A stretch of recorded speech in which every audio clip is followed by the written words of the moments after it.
শেখ হাসিনার ফাঁদে পড়েছে বিএনপি সরকার। আওয়ামী লীগের ভয় বিএনপি অস্থির। It's true. দর্শক, ধীরে ধীরে সামগ্রিক পরিস্থিতি বিএনপির বিরুদ্ধে চলে যাচ্ছে। শেখ হাসিনা দিল্লির একটা অন্ধকার প্রকোষ্ঠে বসে বিএনপিকে না কানে চুবানি খাওয়াচ্ছে, আর বিএনপি তার অদক্ষতা অযোগ্যতার কারণে ধরা খাচ্ছে, ভয় অস্থির। দর্শক, শেখ হাসিনা দেশে ফিরবেন কি ফিরবেন না, এটা নিয়ে বিএনপির একটা দৌড়ঝাঁপ আমরা লক্ষ্য করছি। এখন শেখ হাসিনা মূলত দুষ্ট, ভয় দেখান, দুষ্টমি করেন। এই যে আমি আসছি, বর্ডার থেকে চট করে ঢুকে পড়বো, ডিসেম্বরের মধ্যেই ফিরবো, আর বিএনপির মধ্যে একটা অস্থিরতা। এর মানে বিএনপির আবার শেখ হাসিনার লোকজন ফাওর উপর গুঞ্জন গুজব ছড়ায়, এই যে আমরা রাজপথে নামবো 23 জুন, আমরা এই করব 15ই আগস্ট, 16ই ডিসেম্বর, 26শে মার্চ। আসলে কিছুই না। বিএনপি একদম সেনা মোতায়েনও করে, কিন্তু দিন শেষে কিছু না। এর মানে শেখ হাসিনা, এই দুষ্ট মহিলা, বিএনপি সরকারকে দৌড়ের উপর রাখে, ভয় দেখায়, দুষ্টমি করে। এখন এই দুষ্টমিতে ভয় পায় কেন? এটা বিএনপির ভুলে। যেমন শেখ হাসিনার চুপ্পুকে রেখে দিয়েছিল, চুপ্পু গোপনে গোপনে আবার সাথে যোগাযোগ করছিল, ভয় তো থাকবেই। আবার শেখ হাসিনা অ্যাপয়েন্টেড ওয়াকারুজ্জামান এখনো আছেন। শেখ হাসিনা অ্যাপয়েন্টেড আর্মি চিফকে আদৌ কি তারেক রহমান বিশ্বাস করেন? Do you believe it? না, বিশ্বাস করতে পারেন না। একটা আতঙ্ক আছে। এবং ফেসিবাদীদের বিরুদ্ধে অল আউট অ্যাকশন নিতে পারেনি। প্রশাসনের রন্ধ্রে রন্ধ্রে, বিশ্ববিদ্যালয় প্রশাসন, বিভিন্ন জায়গায় যে ফেসিস্ট আছে, তাদের বিরুদ্ধে কার্যকর ব্যবস্থা নিতে পারেনি। অনেক কিছু করেছেন, যেমন অনেক ডিসি কে প্রত্যাহার করেছেন, অনেক পুলিশ অফিসারকে প্রত্যাহার করেছেন, অনেক ডিআইজি, এসপি এদেরকে প্রত্যাহার করেছেন। ইটস গুড, কিন্তু চিরুনি অভিযান চালানো উচিত ছিল। পতিত ফেসিস্টদের কোনো দোষর বাংলাদেশের কোথাও থাকতে পারবে না। সংবাদ মাধ্যম কি ফেসিস্ট মুক্ত করতে পেরেছেন? পারেন নাই। এই সংবাদ মাধ্যমেই তো আপনাকে আরো উল্টো ভয় দেখাচ্ছে। আপনি বলছেন শেখ হাসিনার নিউজ প্রচার করা যাবে না, বক্তব্য প্রচার করা যাবে না, অথচ সবাই শেখ হাসিনা বক্তব্য প্রচার করছে, সাক্ষাৎকার প্রচার করছে। আপনি বলছেন যে এটা ঠিক না, এটা আদালতের ট্রাইব্যুনালের নির্দেশনা পরিপন্থী, কিন্তু কেউ মানছে না। এই কারণে শেখ হাসিনার যে দুষ্ট মেয়েতে ভয় পায় বিএনপি সরকার। দেখেন, এখানে পুলিশের সাবেক আইজিপি বেনজির আহমেদ কত বড় বড় কথা বলেছে সালাউদ্দিন আহমেদরা, তাকে ফিরিয়ে আনতে কোনো ব্যাপার না। It's very simple. কত কত কথা বলেছেন, কেন ফিরিয়ে আনা যাবে না, অনেক কিছুই বলেছেন। কিন্তু দিন শেষে দেখা গেল যে বেনজির আহমেদ জামিন। তো এটাও কিন্তু শেখ হাসিনার কাছে, কারণ বেনজির শেখ হাসিনার লোক, আওয়ামী লীগের লোকজন এই কথা আগেই বলেছেন যে তাকে দেশে ফিরিয়ে আনতে পারবে না, কিছুদিন পর সে জামিন পাবে, বের হয়ে যাবে। বরং এর মাধ্যমে আরো বিএনপিকে অপমান করা হবে যে এরা নাকি ফিরিয়ে আনবে, কই আনতে পারলো না, বেনজির এখন ইউরোপ চলে যাবে। এটা শেখ হাসিনার কাছে বিএনপি সরকারের আরেকটা পরাজয়। তো দর্শক, আবার পুলিশ জরুরি সতর্কবার্তা দেয় যে পুলিশের উপর হামলা হতে পারে, পুলিশের গাড়িতে হামলা হতে পারে। বিএনপি সতর্কবার্তা দেয়, স্বরাষ্ট্রমন্ত্রী সতর্কবার্তা দেয় যে দেশব্যাপী একটা অস্থিরতা বিরাজ করতে পারে, নাশকতা করতে পারে।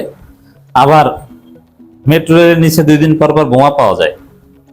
এর মানে শেখ হাসিনা পুরো বিএনপিকে একটা অস্থির পরিস্থিতির মধ্যে রাখছে, একদিনও শান্তিতে থাকতে দিচ্ছে না। এটাকে শেখ হাসিনার ফাঁদ বলা যায়। এখন বিএনপির ভুলটা কত? ওই যে 12 ফেব্রুয়ারি আগেই তো আওয়ামী লীগের সাথে আপোষ করেছে যে আমাদেরকে ভোট দেন, আপনাদেরকে সুবিধা দেব। ভোট দিয়েছে, আওয়ামী লীগ তো আজকাল তখনই পেয়েছে। এটা না করে বরং ইউনূস যেরকম আওয়ামী লীগকে দৌড়ের উপর রাখতেন, এবং এমনকি স্থানীয় সরকার নির্বাচনে আওয়ামী লীগকে অংশগ্রহণ করার সুযোগ দিতে চায় বিএনপি, যে না, আওয়ামী লীগের পদধারীরাও স্থানীয় সরকার নির্বাচনে অংশগ্রহণ করতে পারবে, কোনো সমস্যা। এটি এখন পর্যন্ত নীতিমালা, সিদ্ধান্ত। তো এই সুযোগে বিএনপি কিন্তু দৌড়ের উপর রাখবেই, বরং আওয়ামী লীগ থাকবে কিভাবে যান বাঁচাবো সেই চিন্তায়। না, এখন তাদেরকে আপনি নির্বাচনে অংশগ্রহণ করার সুযোগ দিচ্ছেন, তারা আরো সক্রিয় হবে, আরো শক্তিশালী হবে, এবং 2 দিন পর পর আপনাকে এভাবে দৌড়ের উপর রাখবে। এবং আওয়ামী লীগের নীতিমালা এটা, বিএনপি সরকারকে একদিনও শান্তিতে থাকতে দিবে না। আসলে কি শান্তিতে আছে বিএনপি? না, কখন কি হয়ে যায় একটা আতঙ্কের মধ্যে আছেন। বিএনপি একটা আতঙ্কজনক সময় পার করছে। অ্যাট দি সেম টাইম দর্শক, বিএনপি এখানে এই যে সতর্ক পুলিশ সবসময় একটা আতঙ্ক, এই যে আওয়ামী লীগ এই অগাস্ট মাসে হামলা করতে হবে, অগাস্ট মানে আওয়ামী লীগের শোকের মাস, আর তাদের কাছে শোক হচ্ছে শক্তি। তো আগস্ট মাসে এই হতে পারে সেই হতে পারে, 2 দিন পর পর এক একটা ভয় বিএনপিকে তেড়ে বেড়ায়। দর্শক, আগস্টে নিষিদ্ধ ঘোষিত গোষ্ঠীর তৎপরতা, সতর্ক থাকার আহ্বান স্বরাষ্ট্রমন্ত্রী। এই যে বারবার সতর্ক থাকতে হয়, ভয়ে থাকতে হয়, আতঙ্কে থাকতে হয়, এটা হচ্ছে বিএনপির ভুলের মাসুল এবং আওয়ামী লীগের প্রতি বিএনপি সরকারের নরম আচরণের একটা আউটকাম। দর্শক, আগস্ট মাসকে ঘিরে নিষিদ্ধ ঘোষিত আওয়ামী ফেসিবাদী গোষ্ঠীর বিভিন্ন তৎপরতা তথ্য পাওয়া যাওয়ায় আইন শৃঙ্খলা রক্ষাকারী বাহিনীর পাশাপাশি সাধারণ জনগণকে সতর্ক থাকার আহ্বান জানিয়েছেন স্বরাষ্ট্রমন্ত্রী সালাউদ্দিন আহমেদ। আচ্ছা, 2 দিন পর পরই সতর্কবার্তা দেন, আওয়ামী লীগের বিরুদ্ধে আপনি অল আউট অ্যাকশনে যান না কেন? আপনি আওয়ামী লীগের কয়েকজনকে ফাঁসিতে ঝুলিয়ে দেন না কেন?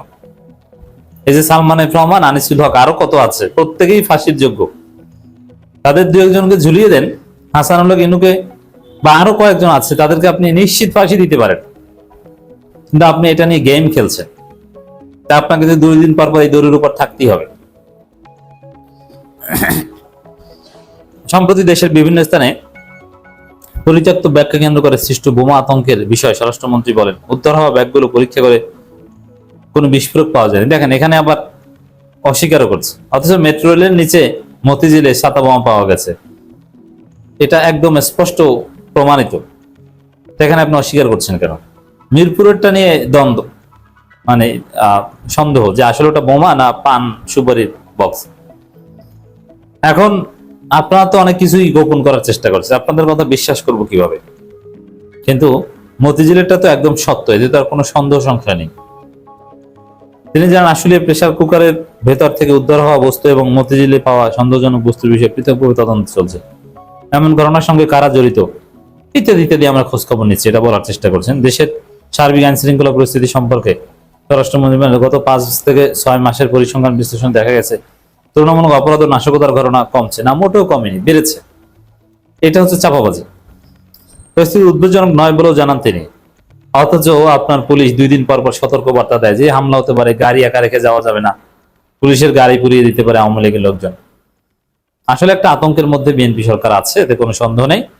এবং শেখ হাসিনা দুষ্টমি করে বিএনপিকে এভাবে দৌড়ের উপর রাখছে। অর্থাৎ বিএনপির জন্য সমাধান হচ্ছে আওয়ামী লীগের বিরুদ্ধে অল আউট অ্যাকশন দেওয়া, গ্রেপ্তার করা এবং যারা ফাঁসির যোগ্য আসামি তাদেরকে এক্সিকিউট করা। তাহলে সারা বাংলাদেশে আওয়ামী লীগের কাছে একটা বার্তা পৌঁছে যাবে।